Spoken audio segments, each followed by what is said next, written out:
timid Australian wildlife at its best.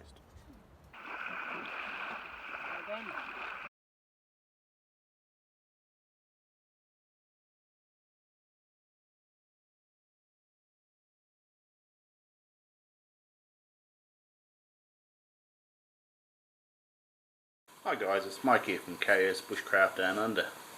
Today I thought I'd have a chat to you about my favourite subject, is coolers.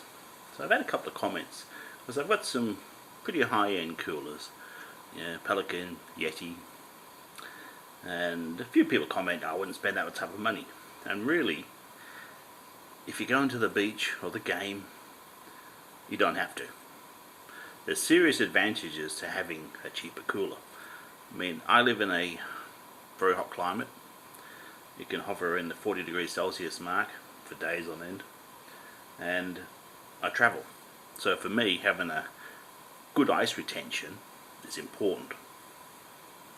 So, but if you're only going away for a weekend, you do not need to spend the big bucks. So there's also, because these guys are much slimmer in design, they don't take up as much room, or they have more room inside for the same external.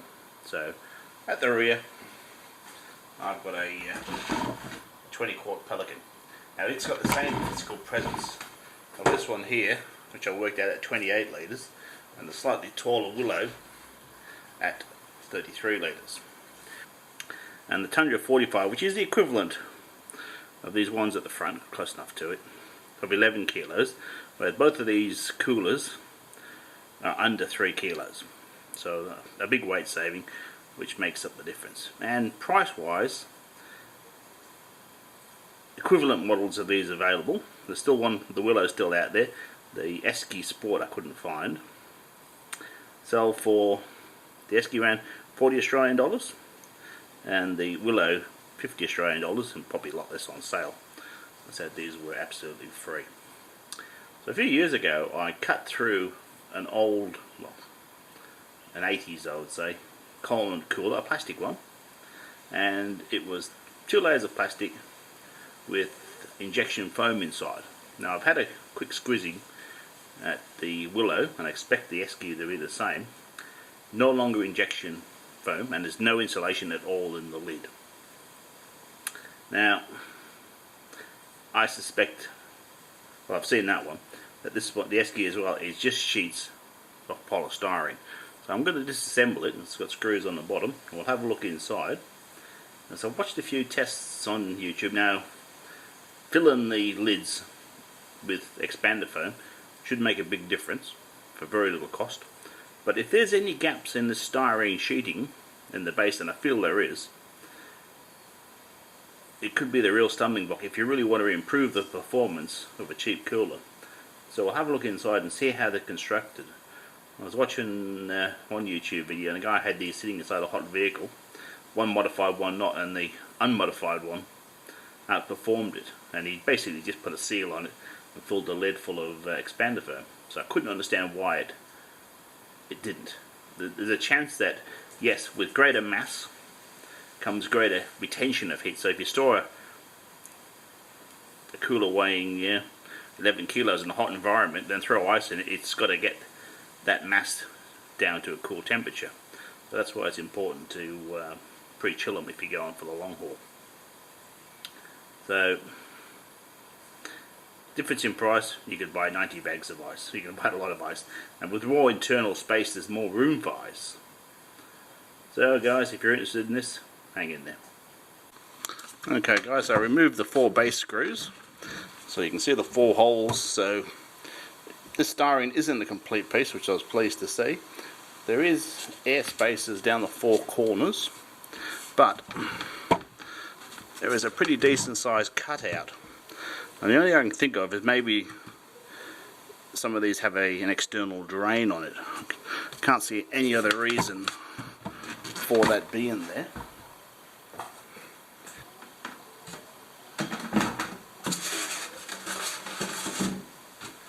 So I think that would be a fair hit. I mean, that's going to be the coldest, because cold sinks, hot rises. Having a big gap on the bottom will not help the insulation at all. So when I insulate the lid, I'll also do something with this. We thought it might have been individual sheets, so I'm pleased to see it's a styrene bucket. Okay, so the lid's obviously the weak spot. There's no insulation in there. As lids go for these, it's quite thick, which is good, but it's got a handle grab in here. So this cutout here, which must be designed for someone with really big hands, spare depth in there, absolutely no insulation on that. I've given some thought to putting a new sheet on here and sealing the whole thing. That'll give me one really well insulated lid. So I've removed this finger guard, if you want to call it that. It's got the automotive style push pin, so I have to press these down first and then pry them back, and actually one was installed properly from the factory. So that leaves me 4 vent holes here. There's already one hole there. I'll have to make it bigger, get the nozzle of the expander foam in.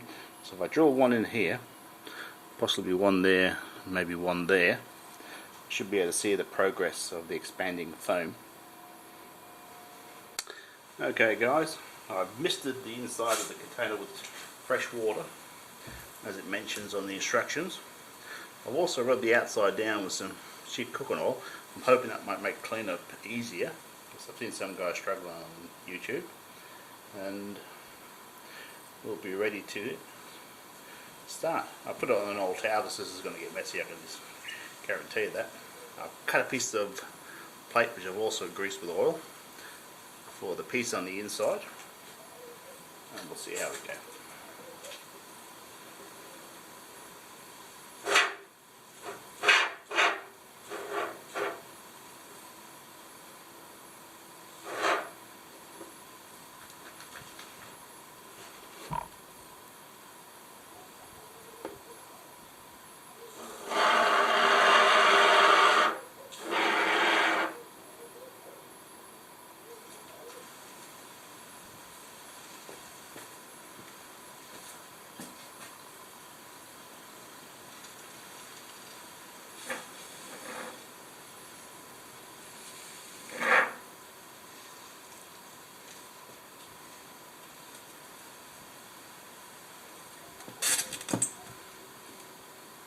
Now, the first time user of this stuff, well, second time, still hard to gauge how much, but I think it's a case of less is more. So I think we've got good coverage. I can actually put this up to a bright light source to test it, but I think it's doing well. So it's still expanding away. Well guys, I can certainly recommend rubbing the surfaces with vegetable oil. It's just been coming off easily and cleanly. So I'll have to clear out these holes here, but that vegetable oil is just snapping off. No mess, no goop. So I'll have to clean these holes out a little bit. Now this piece, I'm thinking about putting in a foam insert on the knuckle side. I picked up some from a skip bin, so I'll give that some thought. I filled out that, give that a bit of a sand off. I also filled the 4 corners, so I think, what's that, 1.5 inch square hole. I think by sealing that we'll get a dramatic performance increase. Then I'm going to turn my attention to this side of the lid. I haven't made my mind up whether to fill this with expander foam, because when this is fitted in place it's still higher, so I'll have to make a cutout or do something else that we need to figure out. Okay guys, so I was test fitting the box back together and I looked at the length of these and I thought that's definitely longer than the thickness of the insulation as it slides together, and I was correct. So it's very hard to measure, of course. Now this is a tapered shape, but what I did I put 4 coins in the bottom. I started off with a stack of 3, then 2, then 1. So 2 coins to get stacked together. It's a tight fit. 1 coin on its own slides around. So it's somewhere between the difference between the thickness of 2 coins to 1. So I picked up this lightweight insulation from a building site I was working on, and I think that'll be perfect. So I'm hoping to be able to coat the inside of this box with this reflective foil insulation. We'll see how that goes. Well guys, I didn't catch that on film. When I slid it in for the test fit, it snapped in there pretty tight, and now it doesn't want to come apart. Well, before it just fell apart. So I folded the foil side up against the cooler. I thought insulation to insulation. Knocked in 4 holes, put it underneath the box, and now, especially on the base where it used to just bounce up and down, it's a lot more solid. Makes the whole box feels a lot more solid. So I'll put the screws in. I reckon we're finished with the base. Originally I thought about adding a reflective outer skin, but it might look a little bit too hillbilly for me. So I've got this other insulating foam, which I also got from a construction site, and it's a bit thicker than the other, and I reckon that in there, that's the knuckle guard for the lid, will improve insulation and still give you room to get your hands in there. So I'll trim that and put that in. And I was just thinking, what about a gold esky? Anyway, I'll think on that. Okay guys, round 2 on the lid. So I've got some scrap plyboard, fortunately not the best. Now I've lined it with some used baking paper, because I think if the expander foam sticks to that, I've got no chance of getting it apart. So I've got 4 access holes, got plenty of room for the expander foam to escape from the middle. I noticed that with this extra thickness, that's about flush. So although I need to keep the sealing edge clear, I might be able to make a reasonable looking job of it. So anyway, I'll expand the foam in. I was still able to use the original can. I just cut off the last 2 inches of the plastic tube, which is good. Well guys, I should have used a better bit of plywood. I'm going to have a bit of a clean up down here. But what it's done with the baking paper, it's formed a nice little cushion over the cutout for the knuckles. So in fact I've insulated that bit that had no insulation, so I'm pretty chuffed about that. Well guys, the foam's all cured. I've taken it apart. We've had a storm here, so it hasn't been able to film. So that worked really well. I'm really chuffed with that. I had to put a couple of spots in by hand, but that's brilliant. It really is. It's covered that cutout for me knuckles better than I hoped. It fits nicely, so I'm well pleased with that. I really am. Now I had a look inside the second esky I picked up on the Verge pickup, and I suspected there may have been a problem with it like the first one. But this one here, the foam's in 2 pieces. I mean, that's absolute rubbish. It's really, look at the gap here. So one of these cheapies aren't performing as good as they can be. Okay guys, so I'll put a seal on the inner edge of this esky. What I did, I rolled in some little balls of blue tack. I put the lid on and saw that there was a slight gap. As these esky goes, it was quite a good one. And this one's got a stepped edge. So that seal in there.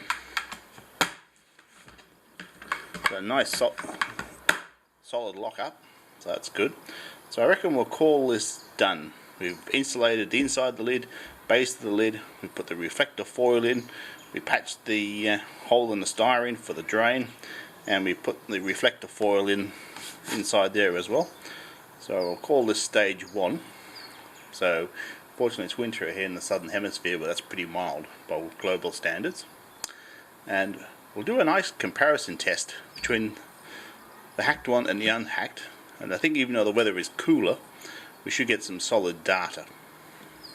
Okay guys, so I've got some homemade ice blocks, and I've got 2 Yeti 4-pound bricks. So same for same, and I've got 4 drinks to put in each esky. So it works out at 4.5 kilos in the combined weight, which is pretty close to a 5 kilo bag of ice. It just saves you buying a bag of party ice, and generally my homemade ice boxes are a bit colder anyway. So I'll box these up with the drinks and we'll see how it performs.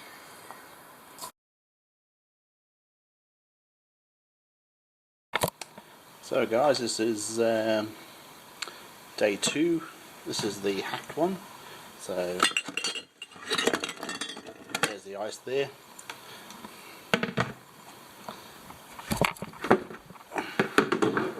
And this is the stock one here.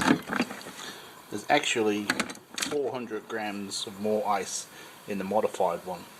So although the weather's been quite mild here, I think this is proof of concept.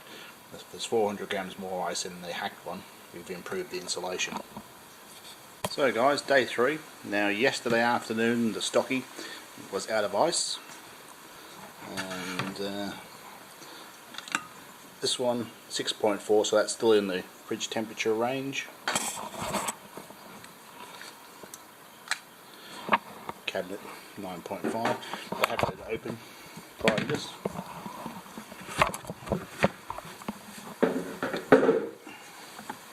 And this one's pretty well. This one's 14.2. So in summary, I've got an extra day, which is what I hoped for. So I managed to get 3 days, or a long weekend, out of the hacked one, and I'm pretty pleased with that, without taking it to the next level of modifications, which may happen. So I've thought about putting foam on the inside. I didn't like the jobs I saw on YouTube, or putting foam on the outside, or possibly finding a plastic container, rectangular shape, and filling the inner with another centimetre of foam, because I think a bit more insulation would really help performance. Anyway, that'll be the next round. If you enjoyed this one, thanks for watching guys. Bye for now.